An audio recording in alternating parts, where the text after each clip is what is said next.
Saudara Wakil Ketua Umum Partai Gelora Fahri Hamzah mencuit kabar menteri-menteri dari partai politik pendukung Capres nomor urut 1 Anies Baswedan akan mundur dari kabinet. Kabar menteri-menteri asal partai pendukung Anies Baswedan akan mundur dari kabinet dicuitkan Fahri Hamzah di akun X miliknya. Dari 3 partai pendukung pasangan Capres dan Cawapres nomor urut 1, 2 partai yakni Nasdem dan PKB punya 3 kader yang saat ini masih menjabat menteri di kabinet Presiden Jokowi.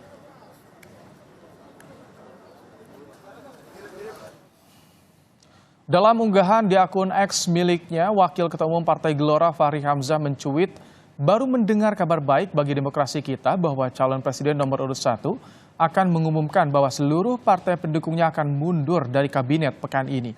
Katanya, ini dalam rangka memantapkan posisi sebagai oposisi di pemilu nanti. Info ini perlu ditanyakan kepada yang bersangkutan.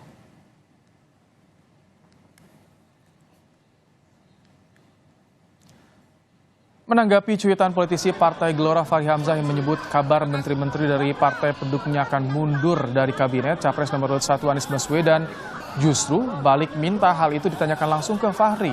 Kata Anies, soal itu nggak level dia jawab.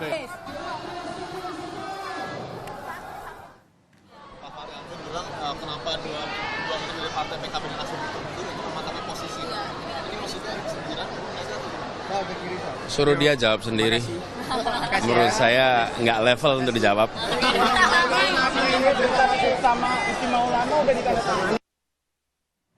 Sebelumnya, Capres nomor urut 1 Anies Baswedan sempat berdebat dengan Capres nomor urut 2 Prabowo Subianto soal oposisi dalam debat perdana Pilpres. Anies menyebut oposisi saat ini sangat minim dan menyindir Prabowo tidak tahan menjadi oposisi. Prabowo merespons dengan mengatakan kalau demokrasi tidak berjalan, tidak mungkin Anies jadi gubernur. Karena saat Pilgub, Anies diusung Gerindra yang menjadi oposisi. Maka selalu ada pandangan perspektif berbeda yang membuat masyarakat bisa menilai. Karena itu oposisi itu penting dan sama-sama terhormat. Sayangnya tidak semua orang tahan untuk berada menjadi oposisi. Okay? Seperti sampaikan Pak Prabowo tidak tahan untuk menjadi oposisi. Apa yang terjadi? Beliau sendiri menyampaikan bahwa tidak berada dalam kekuasaan membuat tidak bisa berbisnis, tidak bisa berusaha. Karena itu harus berada dalam kekuasaan. Kekuasaan lebih dari soal bisnis, kekuasaan lebih dari soal uang. Mas Anies,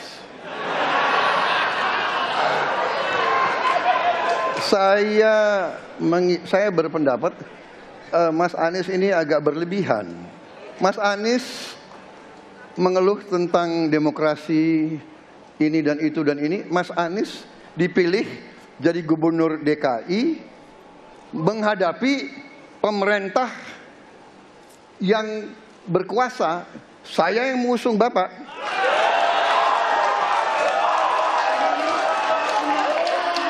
Kalau demokrasi kita tidak berjalan, tidak mungkin Anda jadi gubernur.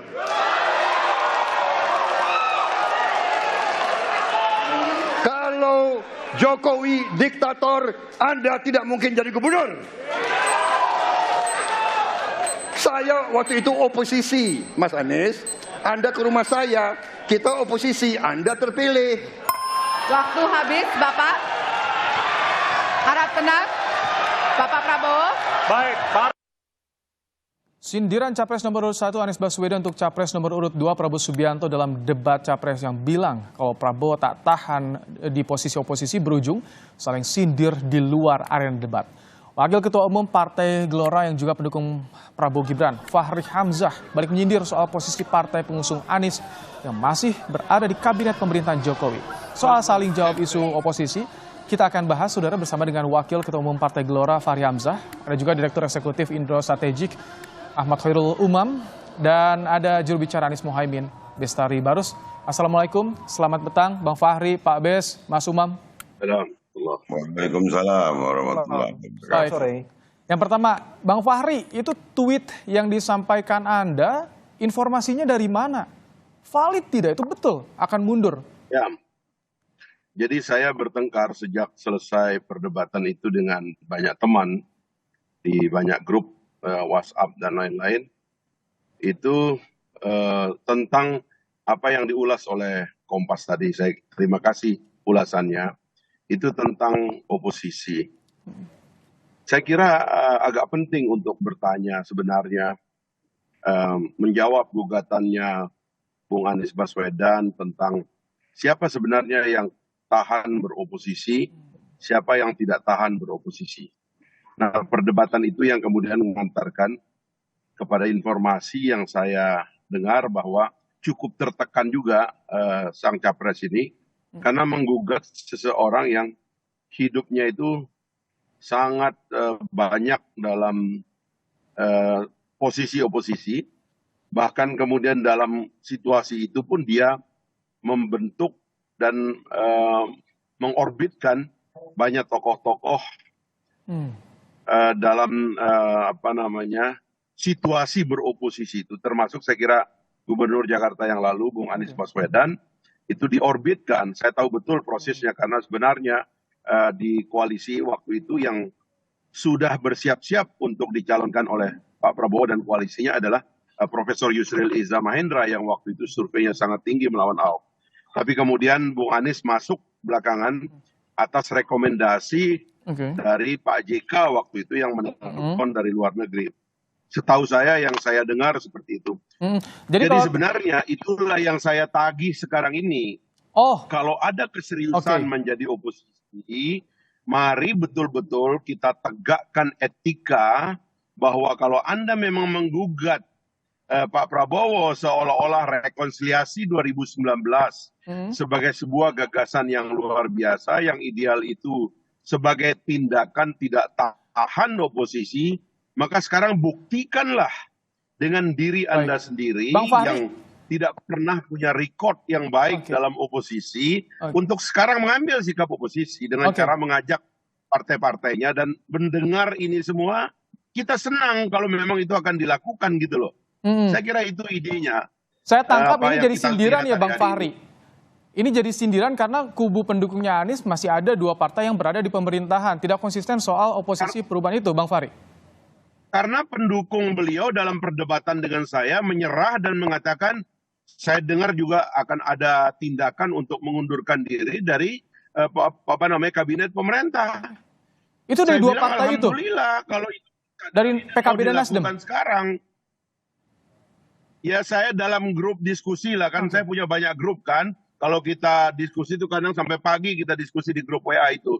Saya mendengar kabar itu ya alhamdulillah, mudah-mudahan benar gitu loh. Supaya konsep menuduh orang lain tidak siap beroposisi itu jangan backfire kembali kepada dirinya sendiri dari satu fakta bahwa kaki tempat dia berdiri itu sepenuhnya masih ada di dalam pemerintahan. Kan itu masalahnya.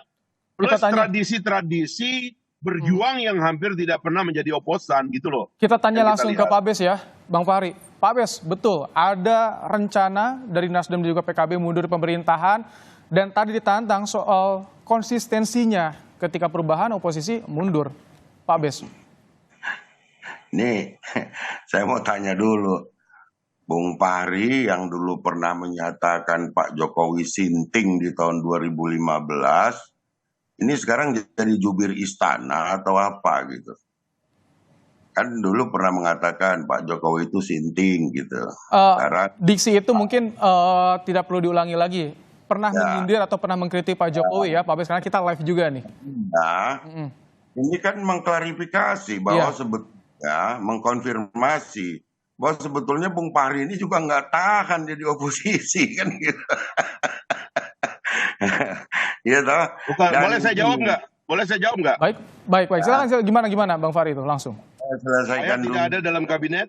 Selesaikan dulu. Tidak ada dalam legislatif. Partai saya partai baru. Tidak ada di dalam kekuasaan, tidak dimanapun. Jadi tidak bisa dipaksa untuk mengambil sikap berada di dalam pemerintahan atau di luar pemerintahan. Sebab partainya belum ada. Baik. Bagaimana caranya berada dalam pemerintahan? Sudah ya, Bang Fahri soal tadi sudah Anda jawab. Saya langsung kasih kesempatan ke Pak Bes. Pak Bes, silakan lanjutkan. Pak Anies Baswedan ini ada hubungannya dengan Pak Jokowi. Ini hubungannya dengan calon Anda. Dia juga bukan bagian dari anggota Partai Nasdem. Beliau juga bukan anggota Partai PKB, bukan juga PKS. Masa Pak Anies disuruh oposisi? Terus kemudian Jadi berarti nggak ada hubungannya antara pencalonan Anies Baswedan dengan partai politik. makanya tadi harusnya diperdengarkan dulu apa yang disampaikan Pak Anies oleh karena apa. Beliau tidak menuduh Pak Prabowo, beliau hanya menyampaikan fakta. Dan Pak Prabowo tidak membantah itu kan cuma nyengir aja Pak Prabowo. Dan kemudian Anda seakan-akan menjadi perwakilan daripada Pak Jokowi untuk menyampaikan itu. Itu kan salah sebetulnya. Hubungannya dengan Pak Jokowi, ini kita bicara Pak Prabowo kok. Saya anggota tim juri bicara Pak Prabowo, Bu. Kupari begini, Oke. jangan partai Anda diklaim sebagai partai gurem, kemudian Anda coba mengubek-ubek cara sampai nggak Baik. ketemu akhirnya menyampaikan Baik, Partai baru tidak ada istilah partai Baik, tahan. gurem, Bung. Agar tidak semakin melebar, menyerang Februari pribadi, 2024 biar momen mendapat rakyat langsung untuk memutuskan objeknya, Pak Bes. siapa yang akan menjadi Tahan, partai Bang Fahri. 2024, siapa yang tidak. Oke, tahan dulu ya. Pak Bes, namanya? jadi betul akan Jangan mundur sampai atau bagaimana dari Nasdem? punya nama yang baik, kemudian jadi miskin ide untuk menyampaikan hal-hal seperti ini. Oke, Untuk kita kembali ya apa? ke tadi pertanyaan Pak Bes. Bagaimana, apakah betul ada informasi mundur tadi, Pak Bes? Apakah, ayo, kenapa? Soal informasi tadi ada rencana mundur dari Nasdem dan juga PKB dari pemerintahan ini? Itu didapatkan dari siapa? Tadi disampaikan Bang Fahri gitu. Hari ini apakah juru bicara semua partai yang ada atau bagaimana? Oke. Cukuplah. Itu diglorakan saja gitu. Jadi biar kita yang mengurus partai kita, mudah-mudahan gelora nanti bisa lolos parlemen gitu.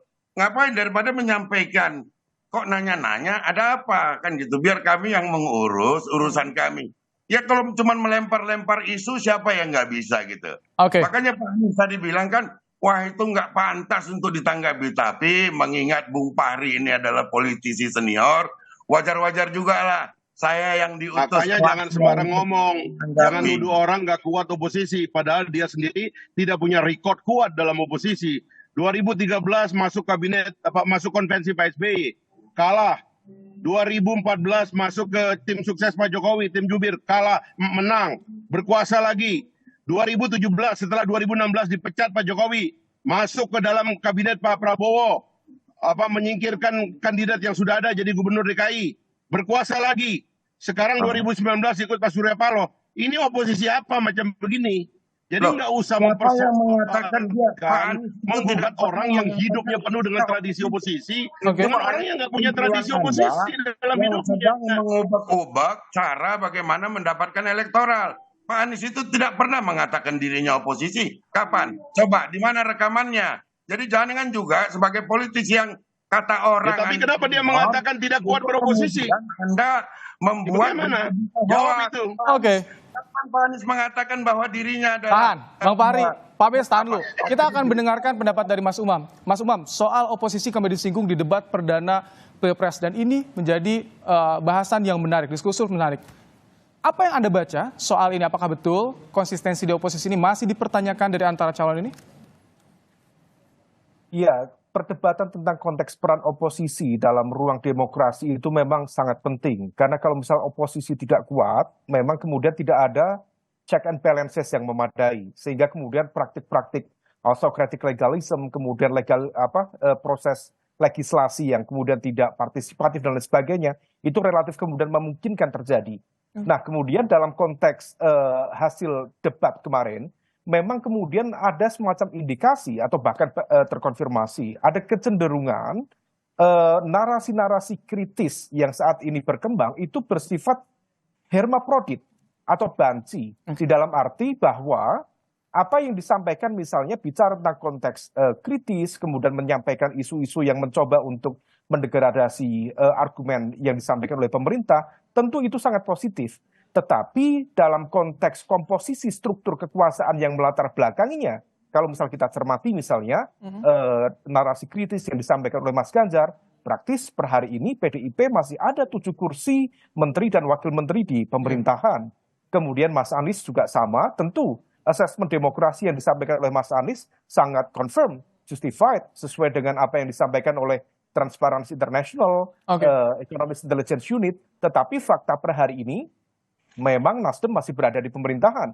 PKB masih berada di pemerintahan. Nah, itu. Nah, inilah yang kemudian saya sampaikan tadi, terminologi hermaprodit opposition, oposisi yang banci. Nah, oleh karena itu sebenarnya yang disampaikan oleh Bang Fahri itu adalah satu konteks sentilan sebagai sebuah bahan refleksi. Apakah kemudian memungkinkan kalau misal narasi kritis itu dibangun dalam sebuah kerangka berpolitik yang genuin. Kalau misal memang ingin menyampaikan sebuah narasi yang sifatnya mendelegitimasi berbeda, tentu posisinya dikelirkan saja. Nah, memang saya sendiri juga sempat beberapa waktu lalu mendapatkan informasi serupa, agak mirip yang disampaikan oleh Bang Fahri, tetapi tentu tidak mudah untuk mengkonfirmasi. Jadi menarik ya. Baik, Mas Umam, soal pertanyaan oposisi konsistensinya ini sejauh mana kita akan bahas karena juga menarik ditunggu dengan kondisi PKB dan Nasdem masih berada di pemerintahan. Bagaimana para pendukung Anies ini akan all out dalam debat Pilpres yang saat ini masih running? Kita akan bahas usai jeda, tetap bersama kami di Kompas Petang.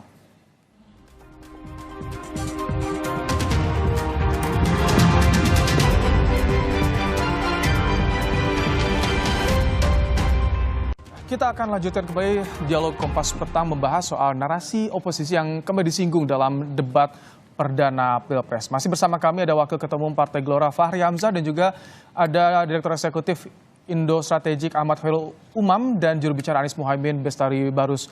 Pak Bes, kalau saat ini dua partai PKB Nasdem masih di pemerintahan, bagaimana apakah akan all out nih Anies Muhaimin untuk kontra dengan programnya Prabowo yang melanjutkan program Jokowi, Pak Bes? Kami nggak merasa kontra dengan program Pak Prabowo. Apa yang kami kontra di situ? Soal diksi perubahan yang kerap disampaikan itu sudah jelas ada perubahan yang disampaikan, Pak Bes. Coba diputar ulang. Kemarin itu ada juga kata-kata perubahan keluar dari Pak Prabowo, gitu, ya kan? Menyempurnakan atau memperbaiki yang masih kurang. Ya itu kan esensinya. Jadi tak akan berpengaruh soal adanya PKB dan juga Nasdem masih berada di pemerintahan Jokowi ini terhadap dinamika Pilpres ke depan sampai di debat-debat nanti, Pak Bes. Apa masalahnya? Wong Pak Jokowi aja nggak mempermasalahkan, kok malah Bang Fahri yang mempermasalahkan. Bang Fahri. Atau mungkin posisi kami hari ini masalah kali buat Bang Fahri gitu. Betul, Bang Fahri. Sehingga sangat ingin ada menteri yang diresapel biar Bang Fahri bisa masuk lah 2-3 bulan, 4 bulan, 5 bulan di situ. Atau bagaimana? Silakan jawab Bang Fahri, betul. Ada masalah dengan PKB dan Nasdem yang masih berada di pemerintahan Jokowi dalam Pilpres ini. Jadi yang mempersoalkan itu adalah calon presiden perubahan ini yang mengatakan bahwa Pak Prabowo tidak tahan beroposisi. Itu beliau yang mempersoalkan. Pak Prabowo tidak peduli dengan itu. Karakternya tidak terluka dengan itu. Karena dia telah membuktikan kepada sejarah sikapnya yang independen dan kritis. Bahkan di awal-awal atau di dalam pemerintahan Orde Baru yang kuat pun, Pak Prabowo selalu punya pandangan yang khusus terhadap perkembangan dinamika yang ada. Beliau mengkritik sentralisasi ekonomi misalnya dari zaman dulu, sehingga ketika ada konflik di tubuh ABRI pada waktu itu dan beliau tersingkir, beliau bilang ya sudahlah sekarang dia berbisnis dan setelah itu berbisnis tanpa dukungan negara ya, beliau berbisnis di luar negeri kebanyakan, lalu setelah itu kemudian membangun partai politik dan waktu membangun partai politik itu dia sepenuhnya berada di luar. Karena berkali-kali juga kalah dan dia akui itu dia kalah gitu. Jadi nggak pernah ada dan nggak pernah mau bergabung. 2019 beliau bergabung itu karena adanya kepentingan nasional bahwa kita menghadapi krisis di luar sana yang kita harus hadapi bersama-sama. Sementara di dalam negeri akibat 2 kali pemilihan presiden 2014-2019 terjadi perpecahan polarisasi yang kuat di tengah masyarakat kita yang mengancam sinergi masyarakat dan elit kita. Itulah alasan mengapa bergabung dengan pemerintah. Ya, lalu beliau bergabung di dalam pemerintahan. Dan karena itulah kemudian gabung ini tidak saja baik nampak di awal, tapi setelah itu ada COVID yang kita tidak tahu pada masa rekonsiliasi terbentuk, nggak ada COVID, nggak ada perang Rusia Ukraina, nggak ada ketegangan Laut Cina Selatan sekarang. nggak ada perang apa nama Israel Palestina seperti sekarang. Bang Fahri, tadi Itu positif. Itu bukan tidak kuat apa namanya beroposisi, tapi adalah rekonsiliasi. Oke. Jadi menuduh Pak Prabowo nggak kuat beroposisi itu ngawur, nggak kenal Pak Prabowo, nggak kenal sejarah. Itu yang ingin saya sampaikan dari kemarin, sehingga kemudian sebagian dari timnya Pak mau keluar nih dari kabinet. Bagus saya bilang, nyatakan keluar dari dalam kabinet, kami oposisi terhadap pemerintahan ini dan kami punya capres yang jago dan kuat sebagai oposan. Dia akan memimpin oposisi ini sampai menang gitu dong. Baik, kita dengarkan. Pak Bes. Benar-benar. Pak Bes. Keluarlah gagasan alternatifnya. Jadi sebetulnya arahan singgungan Anies Baswedan itu arahnya apa? Targetnya apa? Menyinggung oposisi pada Prabowo, Pak Bes sebetulnya? Nggak ada, cuman menjawab apa yang disampaikan Pak Prabowo bahwa situasi pada saat itu adalah kan Pak Prabowo mengatakan saya mencalonkan Anda, dan Pak Jokowi tidak, kalau Pak Jokowi dicalon maka Anda tidak akan terpilih, kan itu, kan itu saja. Ya Pak Anies menanggapi saja. Rileks saja menanggapi dan Pak Prabowo nggak ada marah, nggak ada apa. Yang saya heran kenapa Bung Fahri kemudian berbeda rasa dengan Pak Prabowo. Terbalik itu. Terbalik itu. Siapa nanggapi siapa terbalik. Kita belum 24 jam nonton debat, Anda sudah mau balik-balik keadaannya bagaimana sih orang? Jangan gitu kita balik-balik. Fakta kok. Pak Anies diingatkan. Ingat, Anda saya yang mencalonkan dengan suara keras. Kan begitu? Saat Pilgub. Ya kan? Tapi kan tidak disampaikan bahwa ada hal-hal lain di balik itu juga. Dan sampai hari ini saya heran, kenapa Anies dianggap oposisi, kapan beliau menyatakan dirinya oposisi, dan ke siapa kami oposisi, Pak Anies ini. Memang Pak Jokowi sudah ada secara final menyatakan saya mendukung Pak Ganjar atau Pak Prabowo. Terus kami oposisinya ke siapa gitu. Terus yang dituduh tidak kuat oposisi itu apa terus dasarnya? Allah, inilah Bang Fahri sebaiknya besarkan partai kita supaya nanti Anda kembalikan dulu dong, karena di luar sana ada klaim seolah-olah Pak Prabowo tidak kuat hanya sekedar untuk lalu kemudian elektoral. Coba gabung dengan pemerintahan, gabung dengan pemerintahan itu rekonsiliasi. Baik, menarik nih. Tadi ada kata elektoral ya yang disinggung ya. Tahan Pak Bes, Bang Fahri, tahan dulu ya. Tadi ada disinggung soal elektoral. Saya ingin langsung tanya ke Mas Umam. Mas Umam, dengan narasi yang disampaikan soal oposisi ini oleh Anies Baswedan, apakah ada pengaruhnya terhadap elektoral Anies atau juga Prabowo, Mas Umam? Ya, dari faktor elektoral memang tentu akan memiliki impact yang cukup serius. Karena bagaimanapun juga memang betul secara konseptual konteks perubahan itu tentu menyatu dengan perbaikan atau dengan keberlanjutan. Tadi disampaikan oleh Bang Bestari Barus, continuity and change. Tetapi memang diakui atau tidak bahwa narasi-narasi argumen yang dibangun oleh Anies Baswedan misalnya lebih menunjukkan sisi berbeda dibanding pemerintahan Presiden Jokowi. Maka kemudian evaluasi yang dihadirkan betul-betul evaluasi kritis, termasuk berpikir ulang untuk melanjutkan IKN. Kemudian evaluasi yang cukup serius terhadap kualitas demokrasi di Indonesia. Hampir mayoritas memang narasi-narasi yang cukup berbeda. Mengapa hal itu penting untuk dilakukan? Karena kalau dari basis survei yang kami lakukan, ada sekitar 30-40% basis pemilih loyal di Indonesia yang memiliki keberpihakan terhadap narasi perubahan. Dan itu bukan hal kecil. Tetapi kalau misal kemudian bisa dioptimalkan pada basis awal, kalau misal memang ini kemudian nanti terjadi 2 putaran, maka penguasaan terhadap konsolidasi kekuatan massa basis pemilih loyal pro perubahan itu sudah cukup untuk mengantarkan di putaran kedua. Jadi dengan adanya narasi ini siapa yang diuntungkan, Mas Umam?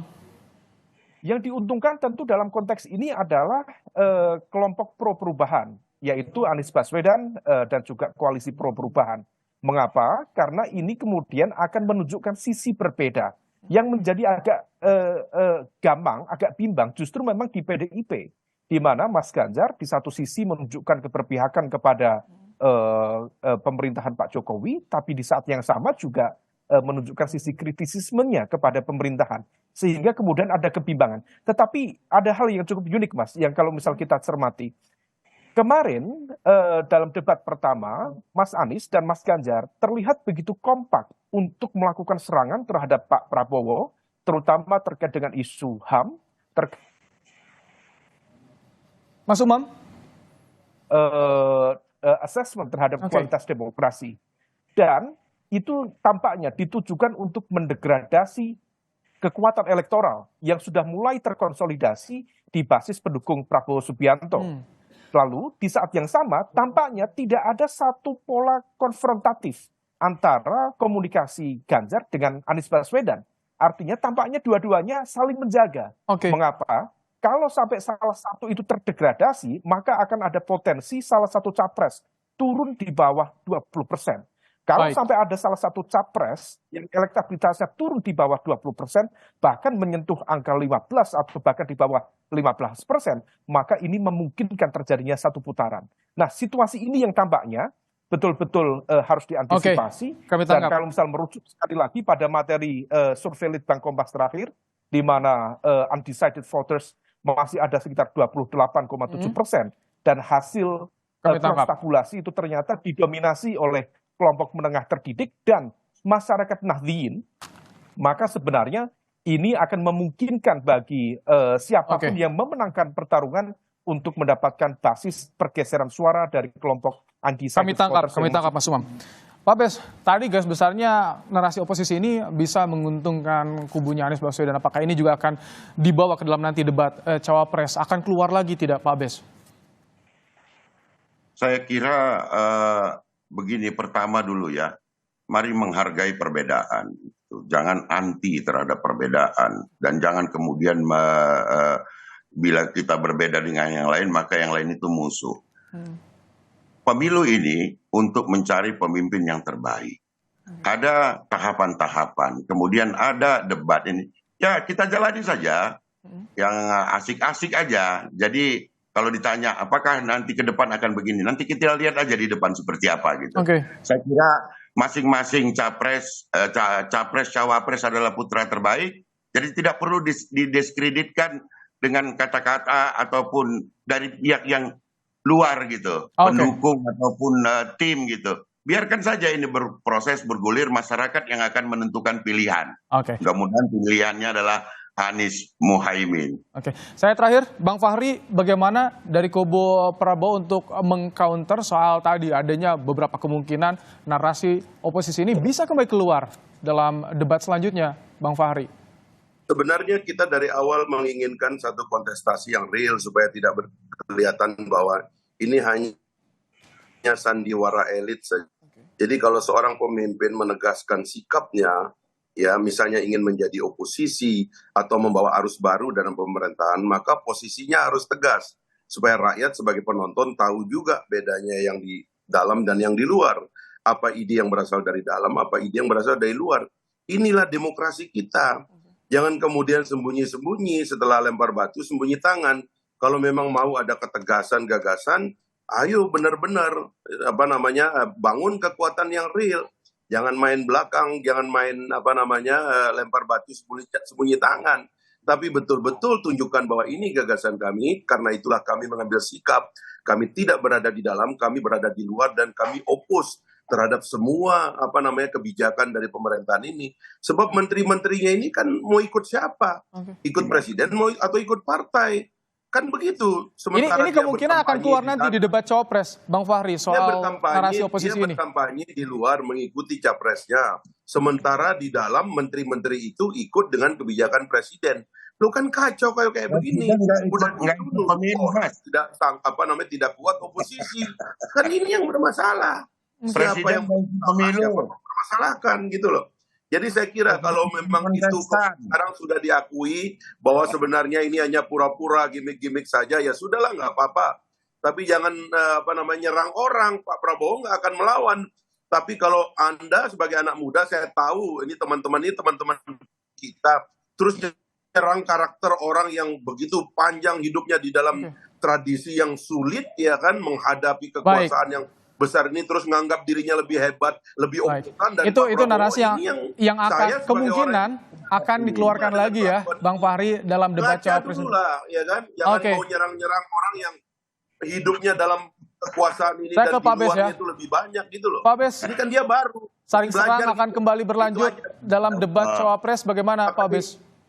Sebegitu worry-nya ya. Kenapa sih? Baru sesama kita yang saling tanya, sudahlah. Jangan mewakili juga Pak Jokowi. Pak Jokowi itu bukan peserta. Ini nggak ada urusan dengan Pak Jokowi, ini Pak Prabowo. Saya juru bicara resmi. Tapi Anda juru bicara resmi apa tidak? Keluarlah, itu inilah, itulah. Apa urusannya? Kan bukan jubir Pak Jokowi juga. Dan Pak Jokowi bukan... Urusannya Pak Jokowi, kita lagi debat capres. Ya kan, calon Anda menyerang calon saya, dibilang tidak kuat oposisi. Ini yang saya lawan. Baik, itu yang kita tunggu Kenapa ya. Anda mau melunak-melunak? Jangan dong, lawan dong kita. Pak Anies Kalau dengan benar-benar punya gagasan tentang oposisi, ayo kita saling buka. bukan Calon sebagai Anda nggak punya tradisi oposisi, kita nggak akan pernah ketemu Kok mau Oke, ini agar jelas. dari mana? Ini karena dua-duanya bicara ya, biar publik juga menangkap nanti. Saya nggak marah, tapi saya kasihan sama Bung Baris Oke. ini. Nggak ada konteksnya. untuk dapat diketahui oleh masyarakat ini. Baik Pak Bes, Bang Fahri, berpotensi. nanti Saya kira kita itu. tunggu ya, tanggal 22 lanjutan debat Pilpres, Cawapres tentunya. Tapi Mas Umam, nanti bagaimana Anda melihat saling serang di debat Cawapres pada Jumat pekan depan, Mas Santai, Umam? Bung. Ya, tenang aja, rakyat yang menentukan, santai aja. Betul, setuju. Kita nggak usah ikut campur. Ini forum mereka. Oke. Oke, terima kasih. Sama-sama. Tampaknya sudah saya tahan dulu. Saya belum mendengarkan dari Mas Umam juga nih. Mas Umam, soal saling serang next di debat Cawapres Jumat pekan depan, bagaimana Anda melihatnya nanti? Ya, potensi saling serang saya pikir terbuka karena tentu memanasnya situasi atmosfer politik pasca debat perdana Capres kemarin akan berpengaruh signifikan terhadap pola komunikasi di debat Cawapres yang akan datang. Meskipun barangkali ada satu dua semacam keengganan, kesungkanan, karena bagaimanapun juga Gibran adalah putra dari Pak Jokowi. Serangan secara terbuka kepada Gibran bisa diartikan secara psikologis sebagai sebuah bentuk serangan secara personal kepada Presiden Jokowi. Oleh karena itu tentu akan ada, tetapi takarannya barangkali akan dimoderasi. Kalau serangan terbuka kemudian, kepada Gibran, Mas Umam, saya potong. Kalau serangan terbuka pada Gibran, apakah berpengaruh ketika pendukungnya masih ada di pemerintahan? Ini dua-duanya nih. Ya justru itu. Saya kira mungkin saja, karena faktanya juga kemarin bicara tentang konteks isu demokrasi, HAM, tentang tata kelola pemerintahan, juga menggunakan narasi-narasi kritis dan serangan sangat begitu terbuka.